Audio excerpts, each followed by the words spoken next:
ఇవాళ మనం something special అయిన బుల్లెట్ ట్రైన్స్ గురించి విందాం. ఏంటి అంటే జపాన్ మన ఇండియాకి వాళ్ళ ఫేమస్ అయిన 2 బుల్లెట్ ట్రైన్స్ ని ఇస్తుంది, అది కూడా గిఫ్ట్ గా. అసలు ఏంటి ఈ గిఫ్ట్, ఎందుకు ఇస్తుందో చూద్దాం ఇవాళ వీడియో. పెద్ద విషయం చెప్పనా, ఇండియా ముంబై నుండి అహ్మదాబాద్ దాకా బుల్లెట్ ట్రైన్ బిల్డ్ చేయాలని చూస్తుంది. ఇది ఇండియాలో ఒక పెద్ద ప్రాజెక్ట్. ఫాస్ట్ గా ట్రావెల్ చేయడానికి అన్ని ఏరియాస్ కి ఈ ప్రాజెక్ట్ ఉపయోగపడుతుంది. దానికోసం మనకు జపాన్ హెల్ప్ చేస్తుంది. జపాన్ వాళ్ళు వాళ్ళ ఫేమస్ అయిన షింకాన్సెన్ బుల్లెట్ ట్రైన్స్ ని మన ఇండియన్స్ కి ఇస్తుంది. మనకు జపాన్ వాళ్ళ టెక్నాలజీని ఇవ్వట్లేదు, కానీ వాళ్ళకి స్పెషల్ అయిన E5 and E3 series bullet trains ని ఇస్తుంది. ఈ E5 అనే బుల్లెట్ ట్రైన్ ని హయాబుసా అని పిలుస్తారు. ఇది వరల్డ్ లోనే one of the fastest bullet train. గంటకు 320 కిలోమీటర్లు వేగంగా వెళ్ళగలదు. అంటే హైదరాబాద్ నుంచి విజయవాడకి గంట కన్నా తక్కువ టైంలో వెళ్ళొచ్చు. ఇంకొకటి E3 సిరీస్, ఇది కొంచెం పాతది. ఇది జపాన్ వాళ్ళు 1997లోనే బిల్డ్ చేశారు. ఇది గంటకు 275 కిలోమీటర్స్ వేగంతో వెళ్ళగలదు. ఈ ట్రైన్స్ మనకి ఇండియాకి 2026లో ఇస్తామని చెప్పారు. కానీ ఈ ట్రైన్స్ రాగానే మనం ఎక్కడానికి కుదరదు. ఇవి టెస్టింగ్ చేసి అంత స్పీడ్ ట్రాక్స్ తట్టుకోగలదా, ఏమైనా మోడిఫికేషన్స్ కావాలా అని టెస్ట్ చేసుకోవడానికి మాత్రమే. దీన్ని ప్రెజెంట్ నిర్మిస్తున్న ముంబై టు అహ్మదాబాద్ ట్రాక్ మీద టెస్ట్ చేస్తారు. కానీ మీరు అనుకోవచ్చు, ఎందుకు టెస్ట్ చేయడం, ఆ ట్రైన్స్ ని యూజ్ చేయొచ్చు కదా.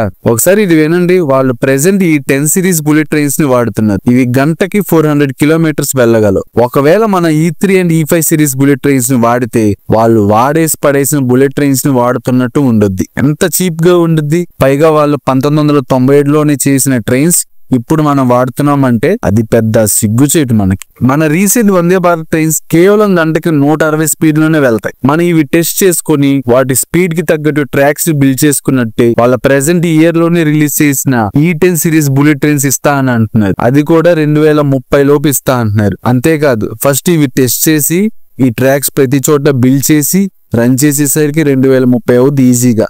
అందుకే 2030 అని అన్నారు. అలా కొంచెం వాళ్ళ టెక్నాలజీ హెల్ప్ ద్వారా మనం కూడా ఫాస్ట్ గా ఈ బుల్లెట్ ట్రైన్స్ ట్రాక్స్ లో పడి ప్రతి స్టేట్ లో ఈ బుల్లెట్ ట్రైన్స్ ని బిల్డ్ చేయొచ్చు. అలా కనుక మనం బిల్డ్ చేస్తే ఇది మన ఇండియాలో ఒక రెవల్యూషనరీగా మారుద్ది. హైదరాబాద్ టు విజయవాడ 6 గంటలో వెళ్ళొచ్చు అంటే ఊహించండి ఎలా ఉండిద్దో. అసలు ఈ విషయం 9 ఇయర్స్ బ్యాక్ న్యూస్ లో హల్చల్ చేసింది. అప్పుడు మన మోడీ కలిసి జపాన్ ని హెల్ప్ అడిగాడు. అప్పుడు మన వాళ్ళు Mumbai to Hyderabad track build చేయడం స్టార్ట్ చేస్తే అది ఎప్పటికయింది. ఇంకో విషయం చెప్పనా, మన ఈ బుల్లెట్ ట్రైన్స్ ప్రాజెక్ట్ కూడా జపాన్ వాళ్ళే మనీ ఇస్తున్నారు. అది కూడా తక్కువ ఇంట్రెస్ట్.